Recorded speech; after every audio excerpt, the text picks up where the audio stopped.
In a so-called free state, officials and stakeholders concoct solutions to problems often created by other bureaucrats and with little regard for infringements on the people. These stories are born at the apex of freedom and entrepreneurship.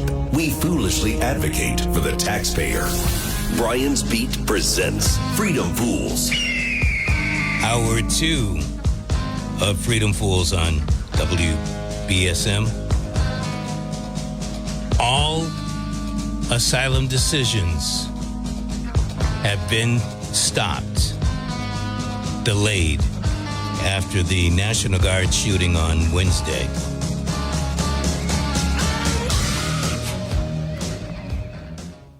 Hour 2 of the program, the quote of the day: what right does Congress have to go around making laws just because they deem it necessary? What right does Congress have to go around making laws just because they deem it necessary? That quote from former Washington, D.C. Mayor Marion Barry. Now,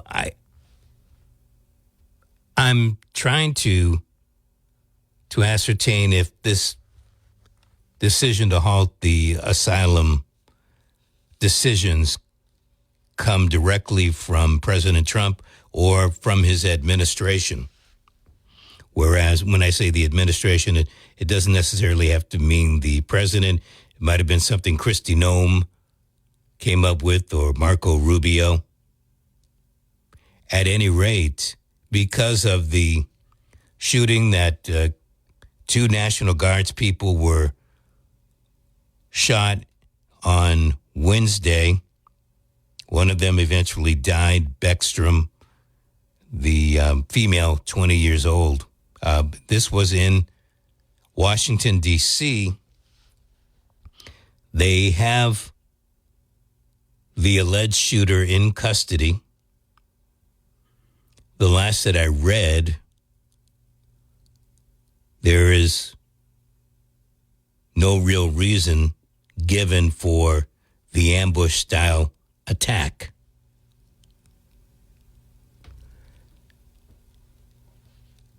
I guess what I'm questioning is you've got these people that are in decision limbo right now. What does that really mean? You're not making a decision on whether they are acceptable for asylum, basically because of what one person has done. It's like you're condemning everybody for the actions of one particular person from Afghanistan. And if I understand that part of the story, Lackenwall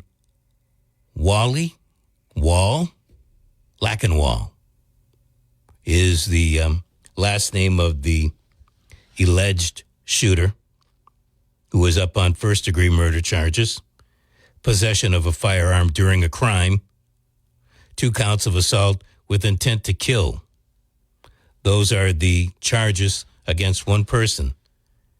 But the ramifications of what let's say he did it, from what he did, is that each and every person now seeking asylum, no matter what country they may be coming from, there is not going to be a decision made in the very near future on those other asylum cases.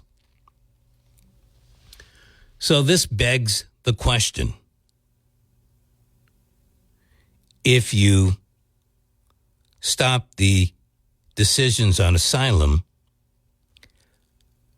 does that open the door for ICE to come knocking and trying to arrest these people because no decision is being made?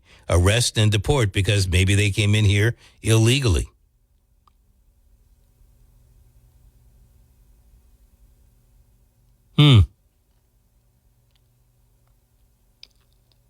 And some of them may have come in here legally seeking asylum. What happens to them? Because as we have seen, ICE has made plenty of mistakes. And ICE does not seem to care about due process.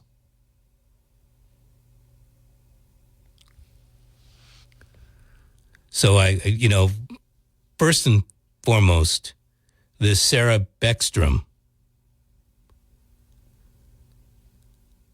she is the National Guards person who was killed in that ambush on Wednesday.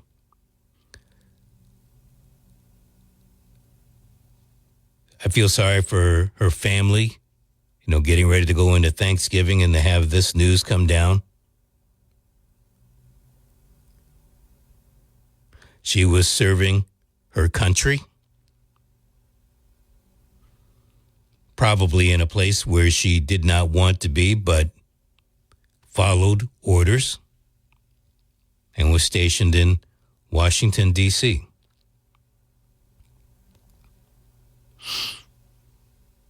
The grief that family must be feeling and going through at this particular time, especially over the holidays. Thus, postponing any decisions on any of the other asylum cases, it's certainly not going to bring Sarah Beckstrom back.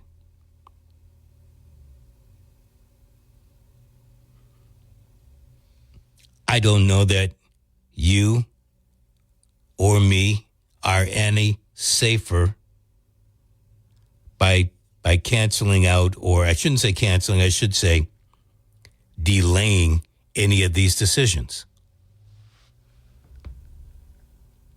Now, it's my understanding, I want to go back to this and just want to double read this from the Associated Press.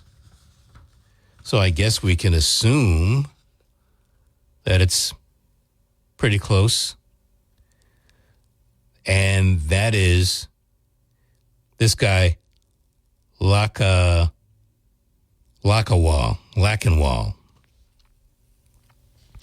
He applied for asylum during the Biden administration.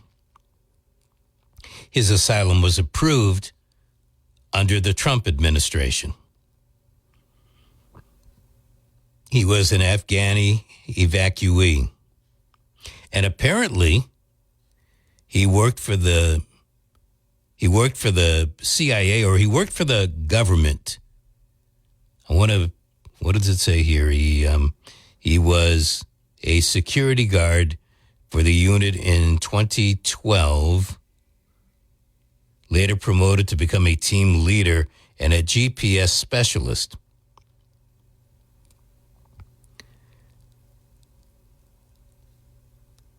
People who knew the suspect say he served in a CIA-backed Afghan army unit before immigrating to the United States.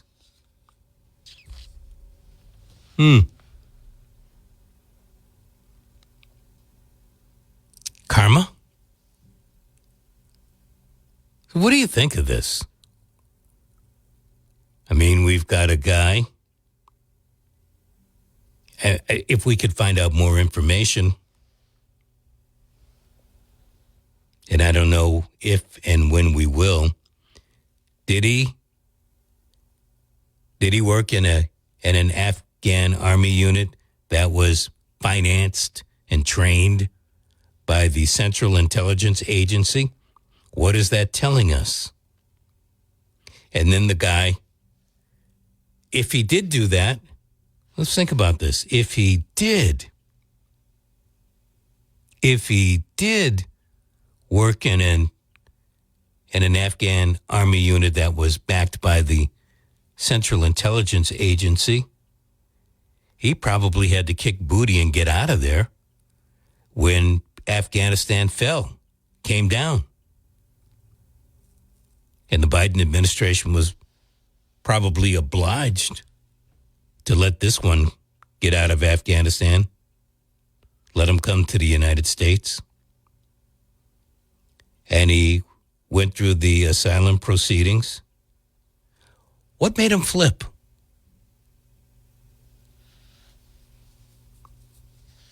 What made him change his mind that he went from Washington State clear across country to Washington, D.C. to shoot a couple of National Guardsmen? One man, one woman. These are the stories that, unfortunately, I believe you and I are going to be talking about, debating over for quite a few years to come. The whole ordeal, when you think about it, 20 years in Afghanistan. I hate to sound like this, but I fear that there's more trouble brewing. I'm not sure if it's from people that are already here, people that are looking to get in here, people that are sneaking into the United States. But I can't help but feel that the yous and me's, we're going to be the real victims here from all of this. This isn't a point the finger at Donald Trump. Maybe not even a point the finger at Joe Biden. But this is, the CIA, again, people who knew, and this is a fuzzy story because there are lots of people that don't want to talk with their name out there. So I'm going to be careful about what I'm saying in regards to this because the CIA could also be filtering this story. But again, I'm reading from the Associated Press. People who knew the suspect, Lako Wanal, say he served in a CIA-backed Afghan army unit before immigrating to the United States. He worked in one of the special Zero units in the southern province of Kandahar, according to a resident of the eastern Afghan province of Khost, who identified himself as a cousin. He said Lakawanal was originally from the province and that his brother had worked in the unit as well. The cousin spoke to the Associated Press on condition of anonymity for fear of reprisals.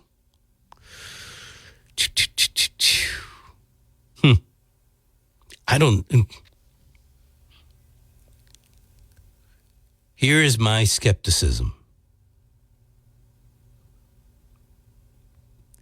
Whether or not you are a cousin, whether the Associated Press did its homework to find out if the person is legitimately a cousin. But if you feared any type of reprisal, why would you talk to the Associated Press?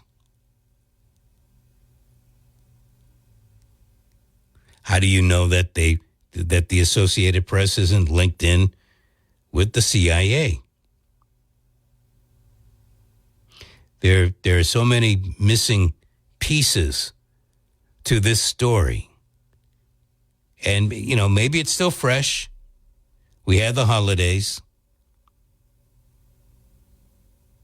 The ambush happened, Wednesday evening?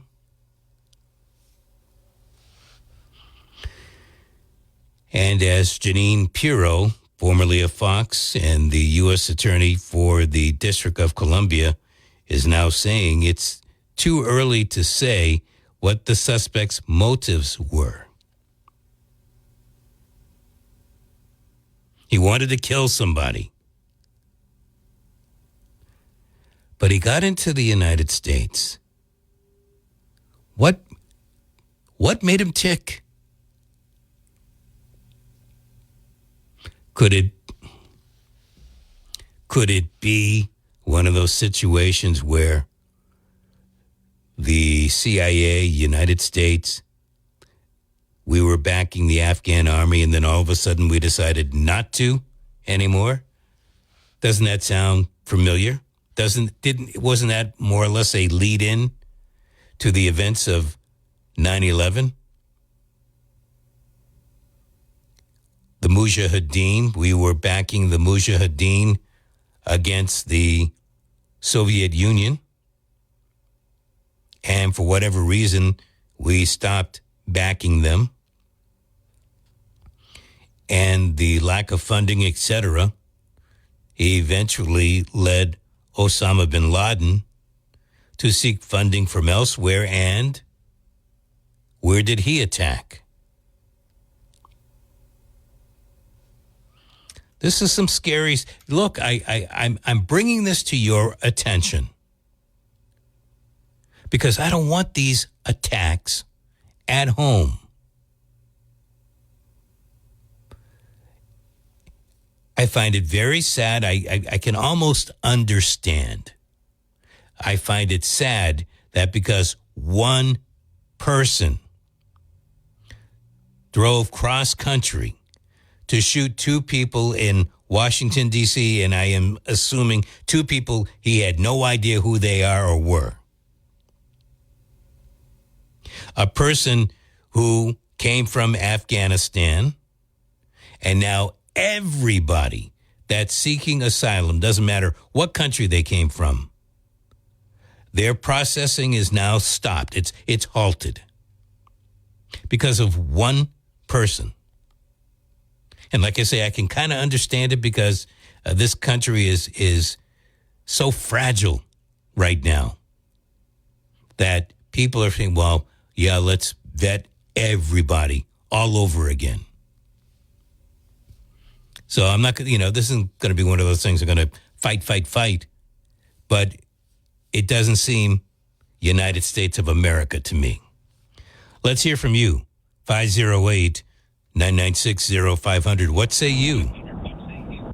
Well, I say this about that. Number one, the mental health of this person, I doubt very much, was part of the vetting process when they granted this person entry, and then when the Trump administration granted him asylum status. Number one. And number two, you have to understand very clearly that at the time, it's not like there's a little government office over in Afghanistan that says, hello, Office of Asylum Certification, how can we help you?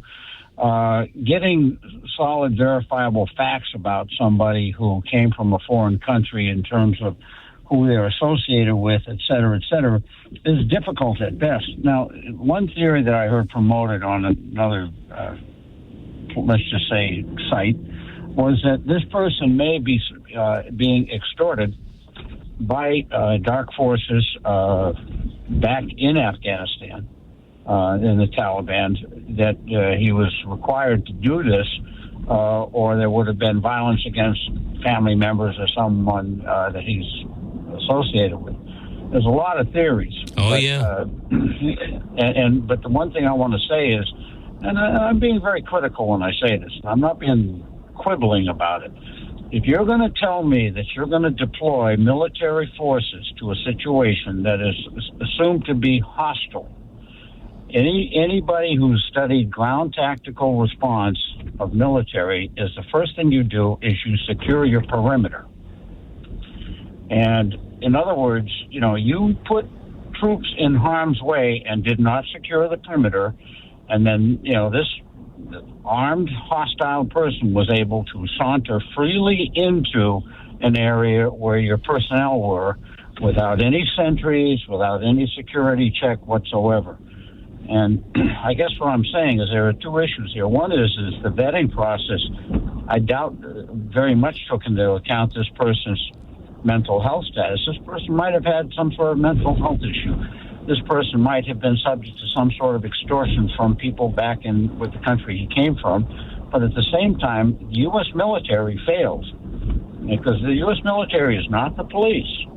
All right, and the police, they will, on a crime scene, they'll set up a perimeter, but the military will tell you if you move into a hostile situation, the first thing you should do is you set up a secure perimeter and you protect the people who are operating within it. And they failed to do that. And this is about Hexbeth as Secretary of Defense. If you're going to be sending military people where they might be exposed to harm, you don't know very much about how the military operates.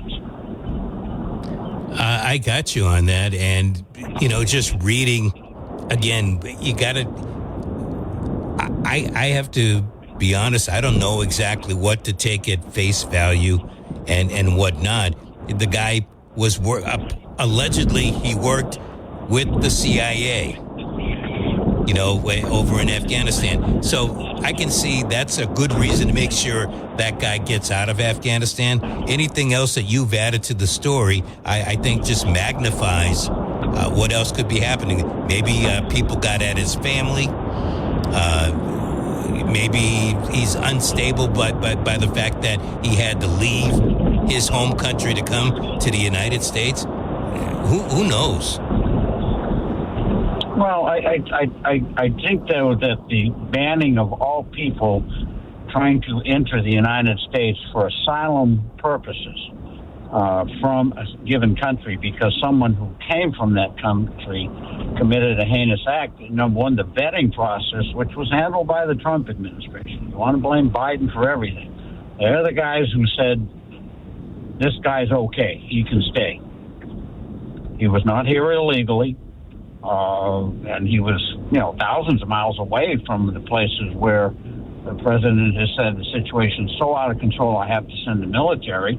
And this person managed to go to a place where the military was operating, entered their area unchallenged and armed, and speaks of a major failure on the part of the U.S. military and the Trump administration, as well as a failure of the Trump administration to do their job in granting this guy asylum. I hear you, man. I all that, and we still don't know why the guy did it. We will find out, as Paul Harvey would say, we'll find out the rest of the story. Well, I don't know about that. I know Paul Harvey did say that part, but I'm not sure. Don't you, once again, CIA backed.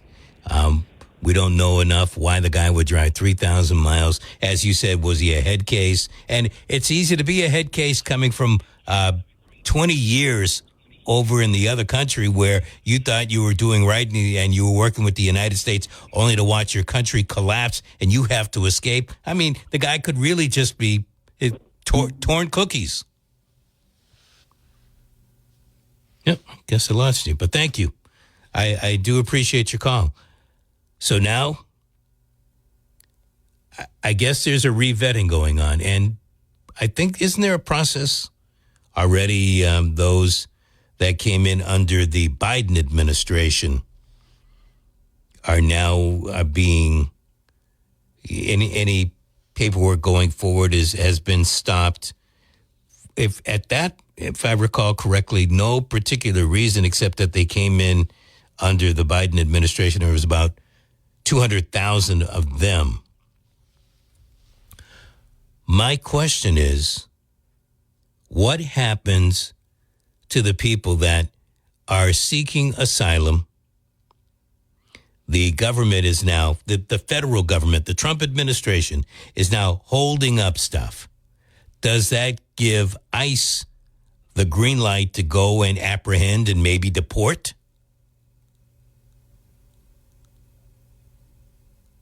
Something is just not kosher here.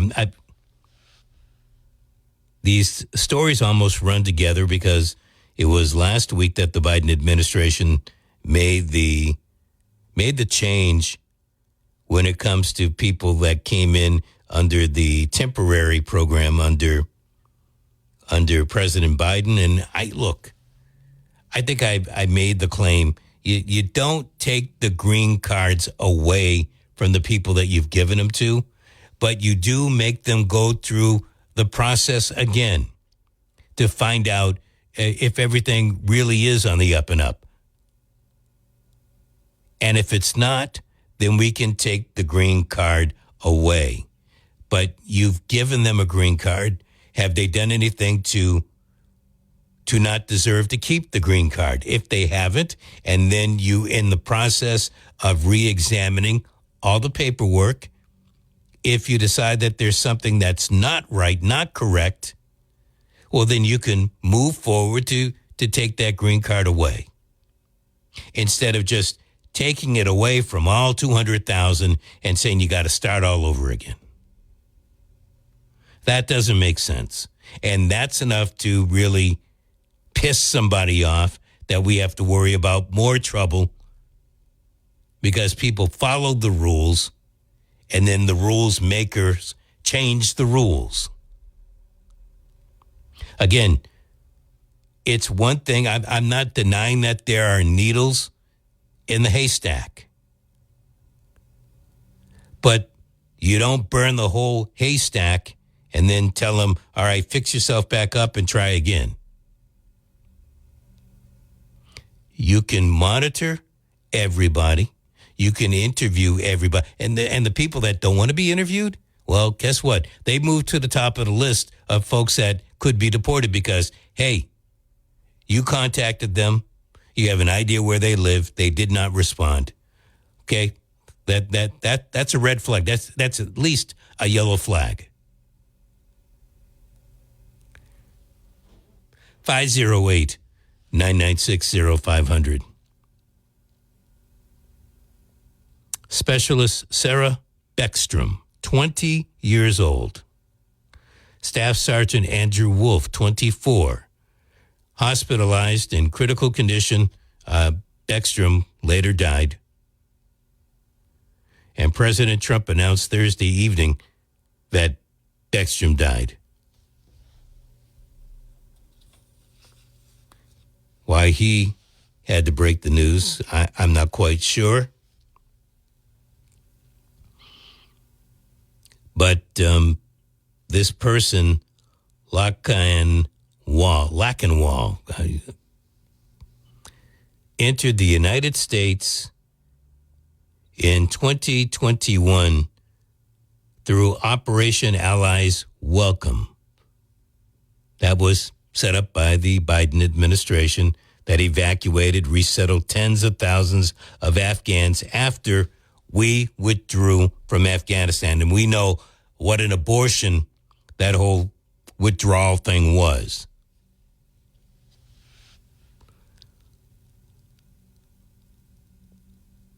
Lackenwall applied for asylum during the Biden administration. His asylum was approved by the Trump administration.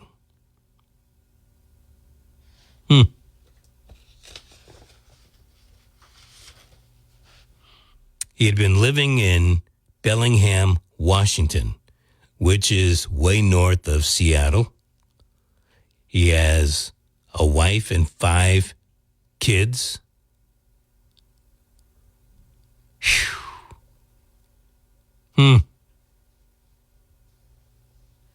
I don't know.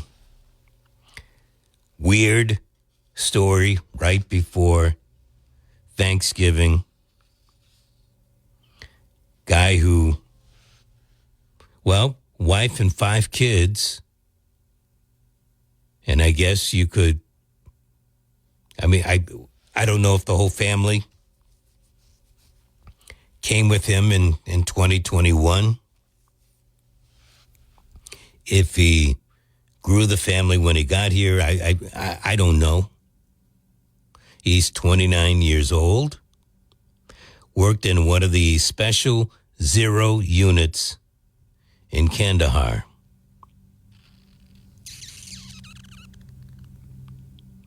So is the Trump administration, let's try it like this, 2 ways. Is the Trump administration right to stop all asylum proceedings? Is the Trump administration to blame? To blame, yes, to blame for the fact that 2 guardsmen, 1 woman, 1 man, were shot in Washington, D.C. I think the president has proclaimed D.C. to be one of the safest cities in the country since he deployed the National Guard.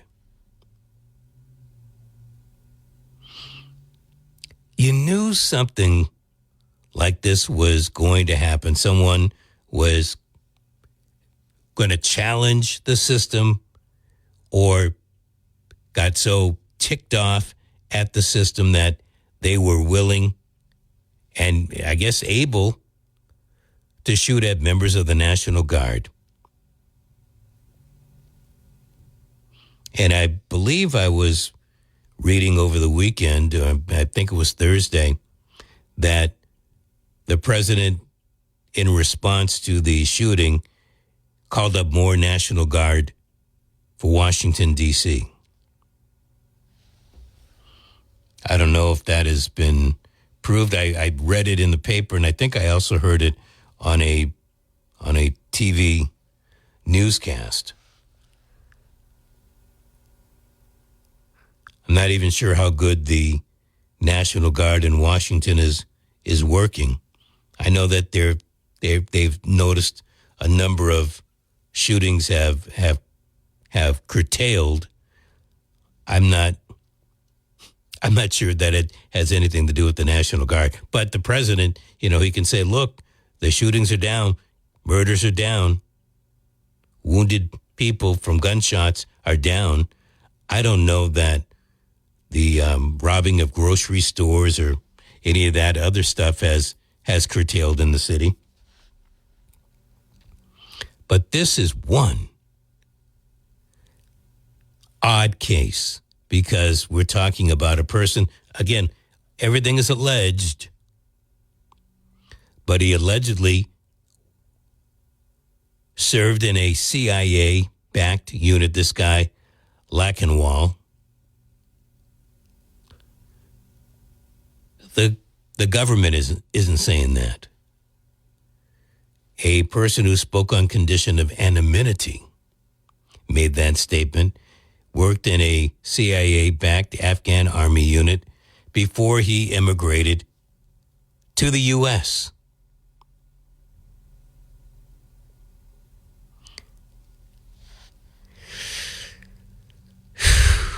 Man. And now the full circle is, or at least maybe it's not even a full circle, the semicircle is that now the United States is stopping any decisions on asylums for the foreseeable future because the two guards people were shot. And maybe shot by a guy that we would allow into the United States. By the way, and to double back on the previous caller, the government may have an idea that this guy was a little loopy upstairs, but they realized that if they were to allow him to stay in Afghanistan, remember there were people that didn't make it out of Afghanistan, Afghanis. And I think there were even a few U.S. soldiers that had to find their way home. But there were people that wanted to evacuate, and they couldn't. This guy must have been up there on the list of people to definitely evacuate because of the work that he did. And the knowledge being that it wouldn't take too long before the Taliban or like forces found out, and they would have, skinned this guy alive along with his family. So does it mean we don't evacuate? No, I think you probably have to evacuate him because basically he's one of yours. He has become one of yours when you accept him into a CIA-backed army unit. And if you don't protect him, then all of a sudden you've got a whole bunch of Afghanis who are going to be even more mad at the United States. This is the problem when you don't have a defined mission, and especially when you're talking, if the defined mission was to find Osama bin Laden and then get the hell out. When you didn't find him in Afghanistan, you should have gotten out. When you got him in Pakistan, not Afghanistan, Pakistan, you should have gotten out of Afghanistan. There was no reason to stick around. And yet we did. 508-996-0500. Freedom Fools on WBSM. Power to the people. Power to the people. This is WBSM. I can't believe I ate that whole thing. You ate it, Ralph. You know, most people are not business owners, but just about everybody knows one. The dirty little secret is most owners don't qualify for a bank loan because they lack collateral. At legitimate business funders, owners can get up to $2 million in funding with no collateral, even with a low credit score. And they can get that funding in a couple of days. Find legitimate business funders online at legitimatebusinessfunders.com. Legitimatebusinessfunders.com. AI agents are everywhere, automating tasks and making decisions at machine speed. But agents make mistakes. Just one rogue agent can do big damage before you even notice. Rubrik Agent Cloud is the only platform that helps you monitor agents, set guardrails, and rewind mistakes, so you can unleash agents, not risk. Accelerate your AI transformation at Rubrik.com. That's RUBRIK.com. There's no better fool than the Freedom Fools. Now, back to Brian. I said a government's a way, way, way too big. Government's a way, way, way too big. You know that government's a way, way, way too big. So tell us what you gonna do to make it small.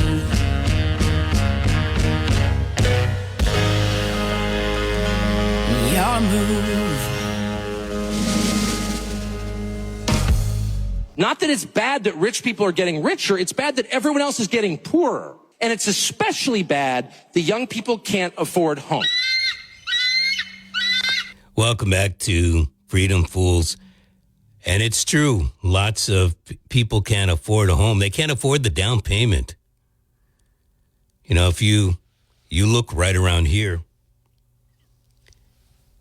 $450,000. Let's round it off. $400,000.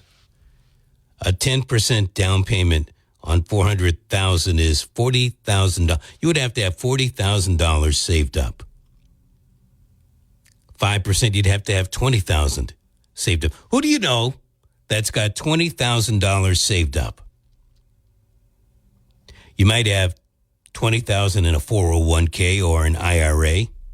But if you're under the age of, 59 and a half, you're going to pay a penalty on the money for taking it out to buy a house.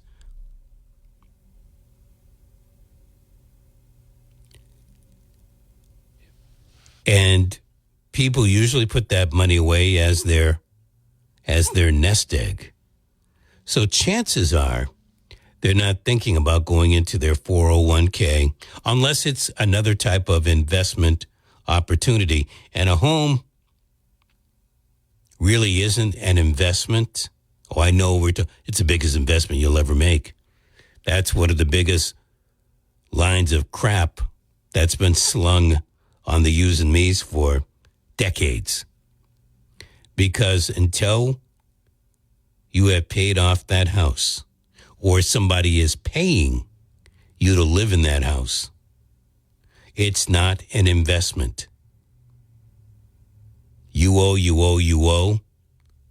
until you don't owe on it anymore. But I digress. Do you feel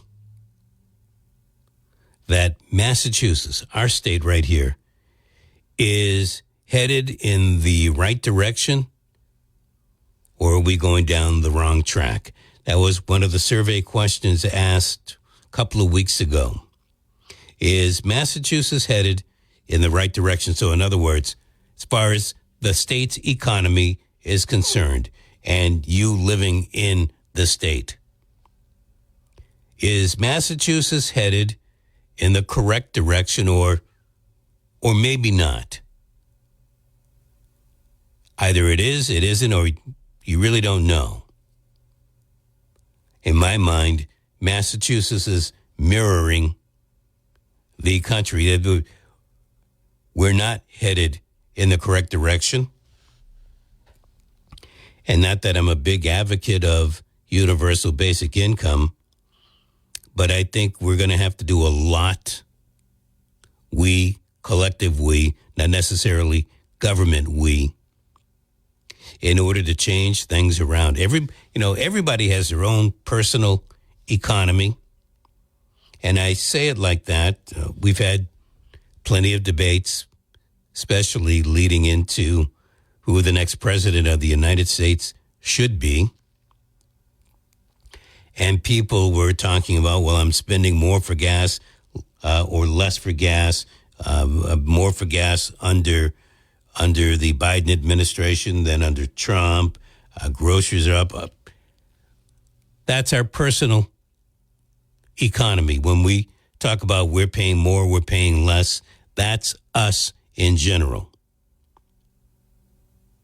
When we think about it as in the collective we in the Commonwealth, that's the Massachusetts economy. When we think about the collective throughout the United States, that's the nation's economy. And one of the questions that I thought was very keen that was asked by, I want to say, another UMass poll. Which is your greatest economic concern? Your greatest economic concern: unemployment security, inflation, cost of living, healthcare cost, taxes, housing, and again, undecided. What I found interesting, it's a term I like to use, I guess, is where taxes fall. A lot of people don't consider taxes a major economic concern. But as I like to say, the next time you get your pay stub, whether you get it online or get it through the mail, email, whatever the case may be, look at that pay stub. And look to see, you've got your gross pay. Then look to see what the net pay is, the money that you actually had deposited into your bank account.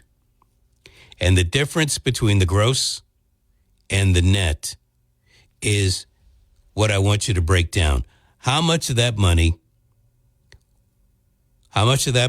actually went to paying taxes, federal taxes, state taxes, if you have a city tax.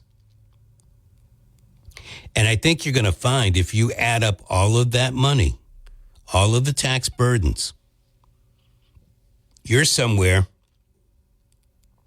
as a withholding now. This is withholding money. You're somewhere in that 38 to 42% range.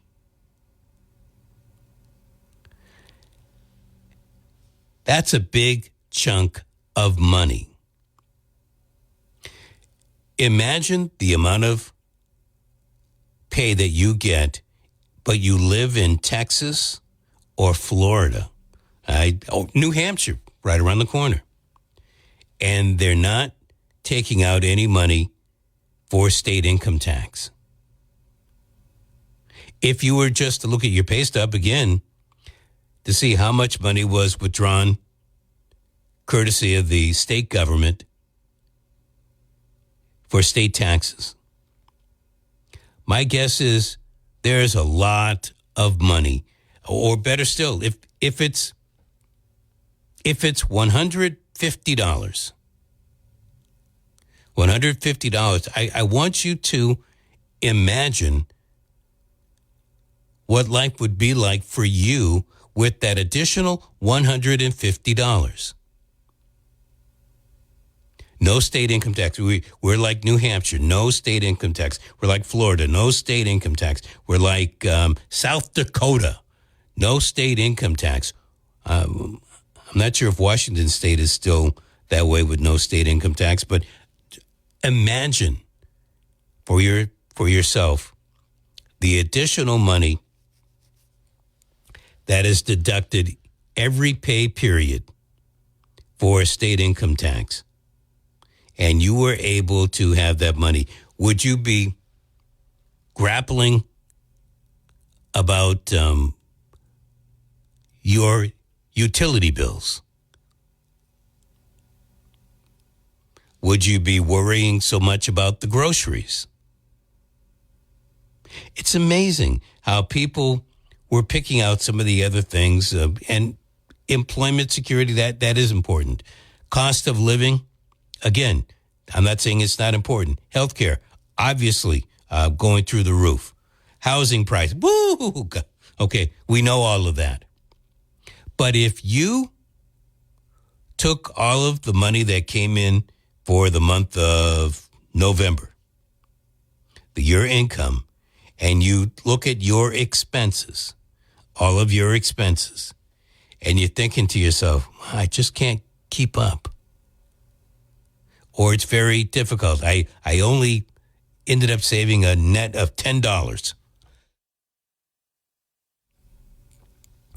That's when you have to say to yourself, wait a minute. A, did I buy too many candy bars? And after you figure out that maybe you did buy a couple of extra candy bars, or maybe that pizza that you really didn't need, or you went out to lunch a little bit too much, you have to think to yourself then, where's all this other money going? I got to pay my utilities. I have to pay my rent. I have to pay my insurance. And yet we fail to see how much money the state government and the federal government and Social Security and Medicare are extracting from our paycheck every pay period.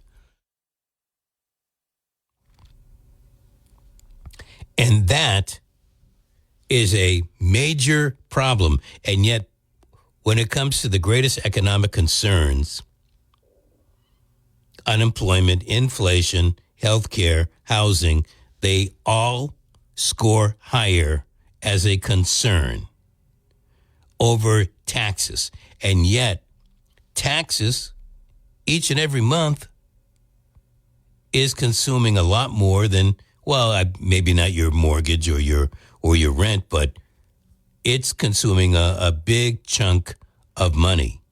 And if you had some of that money back, maybe life would be a lot better. That's what I would hope for. It will be because we organized and forced a government to speak to our needs. This is WBSM. First you spread your bread with peanut butter and marshmallow fluff, and have a fluffer nutter.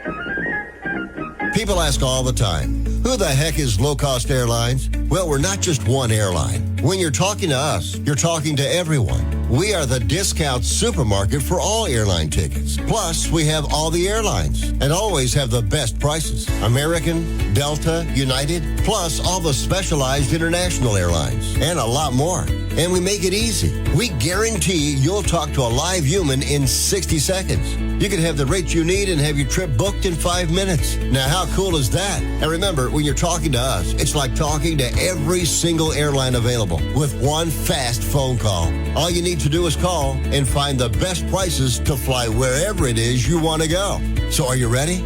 Call Low Cost Airlines right now. 800-221-6085. 800-221-6085.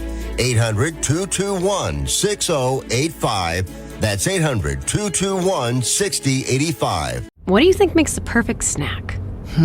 It's gotta be when I'm really craving it and it's convenient. Could you be more specific? When it's cravenient. Okay. Like a freshly baked cookie made with real butter, available right now in the street at AM/PM, or a savory breakfast sandwich I can grab in just a second at AM/PM. I'm seeing a pattern here. Well, yeah, we're talking about what I crave. Which is anything from AM/PM.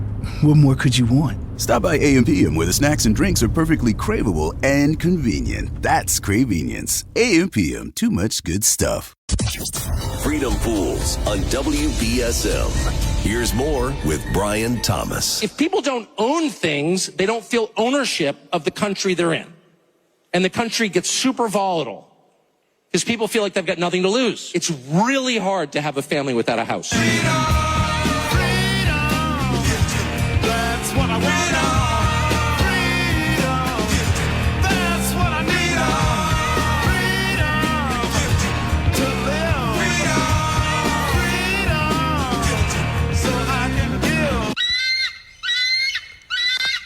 Yeah, we all want that freedom, but unfortunately, it's very hard to find when you're taxed up the yin-yang.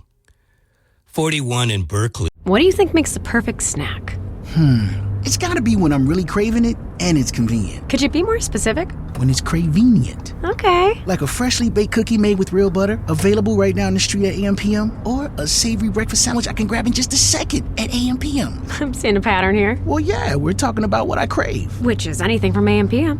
What more could you want? Stop by AM/PM where the snacks and drinks are perfectly craveable and convenient. That's Cravenience. AM/PM, too much good stuff.